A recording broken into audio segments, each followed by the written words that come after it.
Welcome friends to another r/I don't work here lady video. As always, if you enjoyed this video, please make sure to hit that subscribe button. Our first story of the day is by Violet Baloney. Just because we speak the same language as the owner, that doesn't mean we work there. Background: my husband and I got married about 6 years ago and we went on our honeymoon to Southern California. We're Italian, and also a few years before that, my husband's childhood friend moved with his family to the San Francisco area for his father's job. So on our honeymoon, we went up to the San Francisco area. I don't remember the exact town, just I know it was up near San Francisco, where his friend's mother owned and operated an authentic Italian restaurant. I've been to the US many times and, no offense, but most of what you call Italian restaurants definitely aren't. His friend had been able to come over for our wedding, but his friend's parents had not, so this was my first time meeting them. After we had ordered, my husband told the server that she needed to tell the owner that Giacomo and his wife was there. The owner came out. We greeted each other, and we all began to have a conversation in Italian. Then she left and my husband got up to use the restroom. On his way there, he passed a table where a lady loudly said, "Can we get some service here?" My husband simply said, "I'll go find a server for you, but I'm in a bit of a hurry here."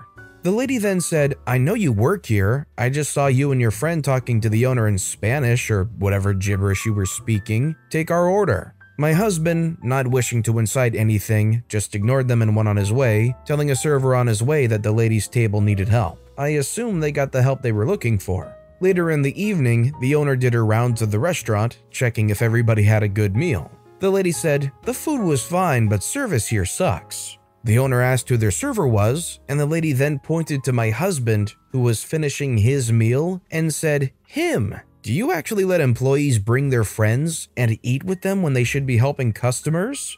The owner said, "He doesn't work here. He's a friend of my son's here with his bride from the home country." The lady then scoffed and shrugged her away. Afterwards, we could hear the lady's friends giving her a hard time, telling her, just because they speak the same language doesn't mean he works here, among other things.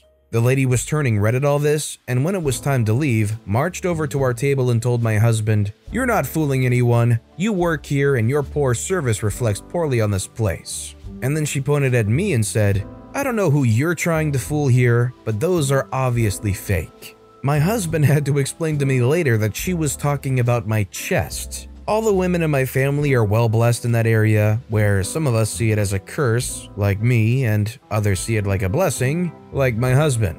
I wasn't even wearing anything revealing. She felt like she had to get the last word in. Her friends, I assume, then told her that what she said was inappropriate and they should just leave before she made things worse, and so they left. I feel like it's one thing to mix up somebody for an employee, even one thing for them to just stick to their guns and claim that they're a secret employee. But why do you have to be purposely vindictive and try to find some kind of way to, I don't know, get back or hurt somebody? Do you think that final comment about OP that they made was out of jealousy, or do you think it was just a bad attempt at trying to upset them? Let me know what you think in the comments down below. Also, can we talk about how they went to an Italian restaurant and they say, well, I don't know, they were having a conversation in Spanish or something? It's like, do you know where you went to? Do you know where you are? Are you aware that everything on this menu isn't Spanish food? This next story is by Omar Tor. "I'm not your DoorDash driver and quit trying to take my food." This happened last week. I was visiting Austin, Texas and staying at a nice hotel. I'm brown and I'm an IT executive. I ordered takeout from a local barbecue place and was going back to my hotel with my food in a large paper bag with the name of the restaurant written in large letters on the side. There was a group of people outside the hotel, and as I approached the hotel entrance, this woman rushes over and grabs my bag of food. I yank it back. She goes, "I've been waiting for this." It just hits me that she thinks I'm her food delivery driver here with her food. I politely tell her I'm not her delivery driver. With a confused look on her face, she goes, "Are you sure? You look like one." At this point, I just want her to let go of my bag, and a few of her guy friends come over and tells me to stop giving her a hard time and to hand over her food. So I spell it out for them. I'm not your food delivery driver. This is my food. I'm a guest at this hotel. I yank the bag away from her, and as I enter the hotel, I see her pulling out her phone saying, "I'm calling delivery service and telling them what a jerk you are, and I want my money back." Go right ahead, lady. Go right ahead. I just feel bad because I feel like some innocent delivery driver that's still on the way is going to get some kind of bad rap from this. Like they're gonna go on their delivery app or whatever, they're gonna leave a 1-star review saying all this nasty stuff, and it was all because they assumed some random dude walking up with a bag of food was their delivery driver. This next story is by Kron69. You're behind the counter and standing next to the register. You obviously work here. Now sell me a donut, fat boy. I have to tell you, I'm not a real big Reddit contributor, but I read a lot of posts in this and several other subs. One thing's for certain, I never expected to have a story to contribute to r/idontworkherelady. Many of the posts seem fake to me, but I'll never take them for granted again. This story has a Karen, a Ken, and 2 very sweet millennial young ladies who all call Barbie 1 and Barbie 2.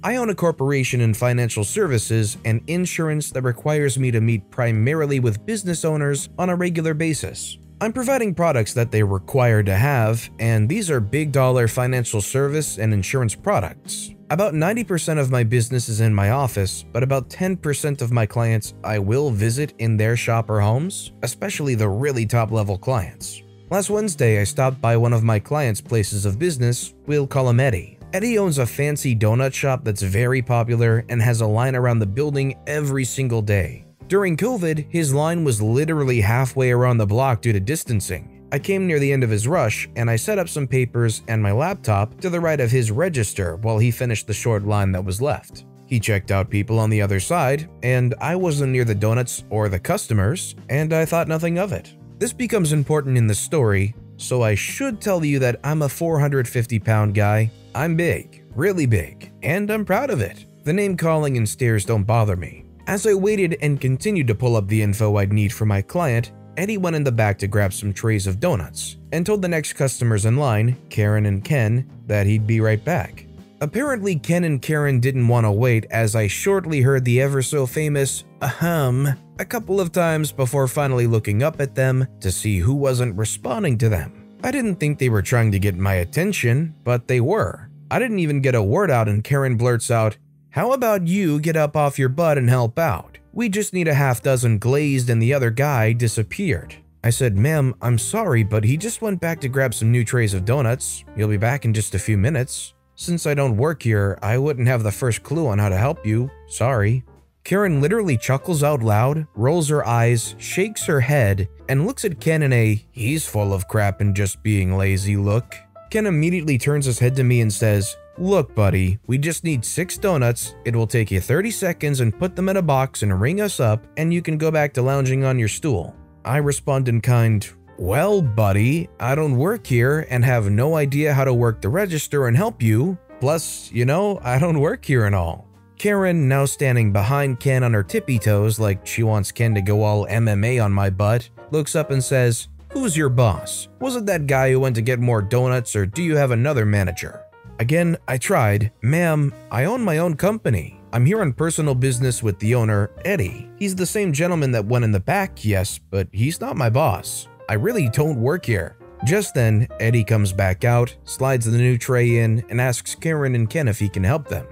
Karen, leaning hands and wrists first on the counter, says to Eddie, "Yeah, you can stop hiring lazy fat people who don't want to help your customers. What do? Pay them in crullers?" This made Eddie very confused, and I spoke up and said to him, "This woman thinks I work here because I'm behind the counter. I tried to tell her I didn't, but supposedly I'm too fat and lazy not to work here, or something. Anyway, they want a half dozen of something." Eddie turns to Karen and Ken, shocked at how they were being so rude. They started to speak, but thankfully Barbie 1 and Barbie 2 came to my defense. They were in line behind Karen and Ken and had heard the whole ordeal. They started speaking up, explaining that these people were awful, rude, and just plain mean.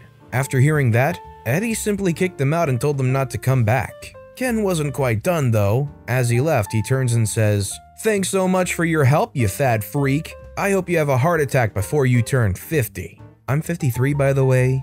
They then left without incident. I know it doesn't have a real exciting climax, but I had to share because I didn't really think people like this existed. Why don't they believe someone who says they don't work there? It's so strange, and of course, now that it's all over, all of the great comebacks are in my head that I missed, but I'll be ready next time if it happened again. I hate having those moments where you have some kind of exchange with somebody, and then maybe an hour later or just later in the day, you're thinking about that exchange and poof, you think about that perfect comeback. And you're like, why am I just not wittier? Why couldn't I think of this on the spot? Also, good for OP for just being comfortable with who they are. It might not seem like much, but just the fact that OP's out here like, yeah, this is how much I weigh, I don't care, I'm proud of who I am, and unabashedly just shared all this information so they could set up the story, a lot of people wouldn't be comfortable doing that. Our next story is by Diakent, mistaken for vaccine nurse. When vaccines became available in my area for truck drivers, my husband's company was going to have them get vaccinated at Walmart. But it was close to impossible to get an appointment time since they filled so fast. We were at Sam's Club doing some shopping after work, and I noticed a booth advertising vaccines at Sam's with a QR code.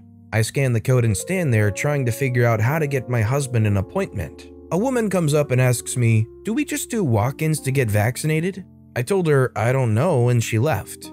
When she left, another person comes up and asks, "What is the age range you need to be in for the vaccine?" Again, I say I don't know. They leave. Another person comes and asks, "How do you make an appointment?" Again, I don't know. My husband pays for the groceries and walks up to me with the cart, and we're leaving. I tell him what happened and say, "Why the freak do people think I work at Sam's Club?" "You're wearing scrubs, idiot. They think you're a nurse." I had forgotten I was coming straight from the vet clinic.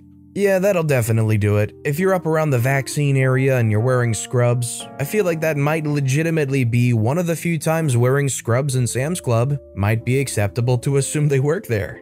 But even taking a step back from the whole vaccine thing, it seems like a lot of people, if they go to stores and they're in scrubs, they get mistaken a lot of times regardless, for some reason. I guess it's just such an uncommon uniform. If you're wearing scrubs in a public place, I guess it feels more than likely that you're some kind of employee rather than just walking around in scrubs. And our final story of the day is by Scatafe. I'm your neighbor. I live in a condo complex, and in the summer we get a bunch of food trucks that park across the street. It's a handy way to get a treat. A couple of weeks ago, I stopped by one of these trucks on my way home, and everyone was normal, until I passed the porch of my literal next-door neighbor. The woman of an older couple called out to me, "Hey, are you guys still open?" I'm confused. I know she's only been here a couple of months, but our porches are literally 10 feet away from one another.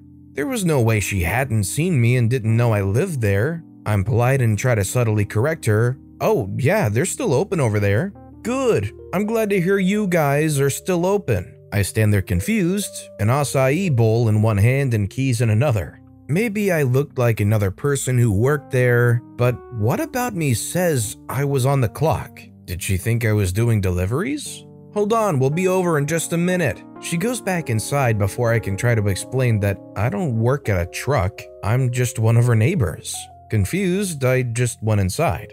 Nothing dramatic, just weird. It's awkward every time walking by their door now. Who knows what conversation we'll have next? Yeah, I definitely don't know what would be going on here, besides maybe one of the employees in the food trucks maybe looks pretty similar to OP somehow. Maybe if they mix them up for an employee, and considering that they're kind of situated in the local area, it wouldn't be insane to assume that maybe 2 and 2 go together, but if it's anything other than that, I really don't know.